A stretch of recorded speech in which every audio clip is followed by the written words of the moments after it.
The transportation sector is the largest source of greenhouse gas emissions and air pollutants in our community.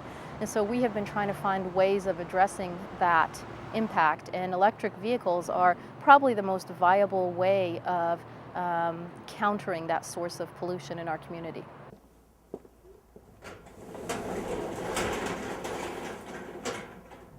My wife and I had been talking over the last couple of years about wanting to get into electric cars, mainly to do something for the environment.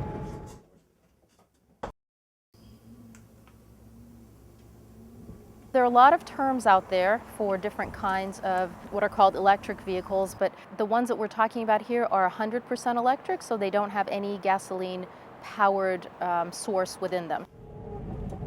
I feel like I'm free from gas now. I'm free from the burden of paying for gas, stopping all the time to get gas. I don't feel tied into the cost of fuel, how it goes up and down.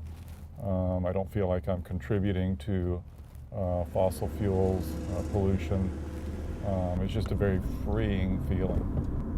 I'll never go back to gas. So some of the advantages of electric vehicles over traditional gas-burning vehicles are that you can use them and not really have to change your lifestyle at all. You can drive to the same places. Essentially, the new vehicles will have a 100-mile range on a full charge, so you can drive to most of the places you would otherwise drive to, and you can charge at home overnight. So this vehicle would be a really good fit for day-to-day commute use for most people in our region, because most commutes in our county are about 14 miles long, so with a 100-mile range, obviously you would have no concerns. The first thing a person would want to do if they're thinking about getting an electric car is they want to take an inventory of where they go on a regular basis. Meaning on the weekends, where do you shop? How far is your commute to work? Most people think they go farther than they really do. And most of your errands, most of the places you go are going to be well within 10, 15 miles. The car is very comfortable. Right now, driving in this car, it feels like a regular car. It's very comfortable. You're not in the elements like you are in a bicycle or a motorcycle. You have the freedom to use your own schedule, whereas with mass transit, you're on the transit schedule. So you have that freedom. We're trying to encourage more electric vehicles by looking at several aspects of what we can do as a government. So one is just to make sure that it's easy for people who are interested in getting them to find out information about them and to get the permits that they need. So we're working on our permitting services department to make that as smooth and quick and easy as possible. The second thing we're doing is we're trying to help facilitate companies who are looking for places to put charging stations and look for grants to enable charging spots to be put throughout the city.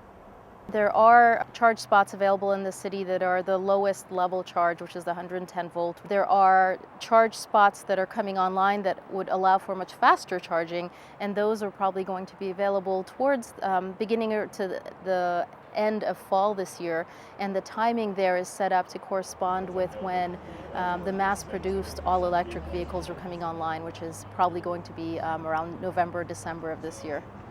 And the state is actually planning on putting some faster chargers, what are called the level 3 fast chargers, along points along the I-5 corridor, so that people are able to think of these vehicles for longer trips, for vacations, and know that they don't have to worry about recharging.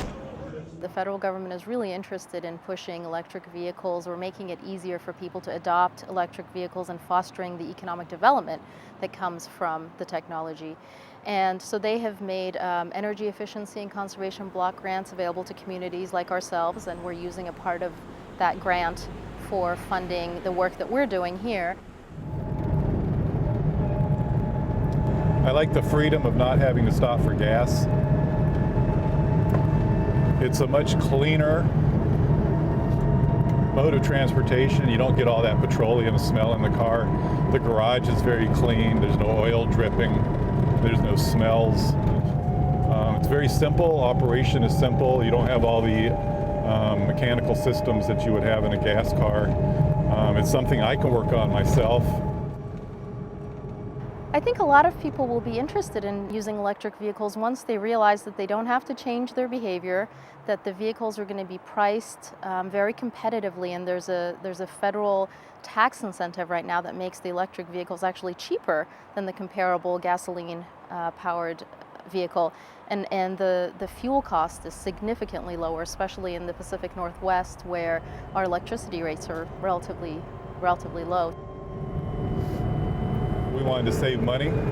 We don't have to buy any gas. And surprisingly, our electric bill has not gone up at all charging these cars. I like the security of knowing that this car runs on electricity, and the cost of electricity is fairly stable, fairly inexpensive. This car runs about less than a penny a mile. We are responsible as a government for laying roads and providing other infrastructure for transportation. And similar to that, I think we need to do our part to make sure that we are not barriers, for one thing, and certainly to the extent that we can, that we make it easier for people to move in this direction, which we think will benefit everybody. So if this transformation happens 10 years from now, we could see a huge impact in our greenhouse gas emissions problem, cleaner air, far less reliance on oil, and transportation that is just as easy as it is today. So for people who are interested in learning more about electric vehicles, one local resource is the Seattle Electric Vehicle Association. They go by SEVA for short, SEVA, and they can be found online.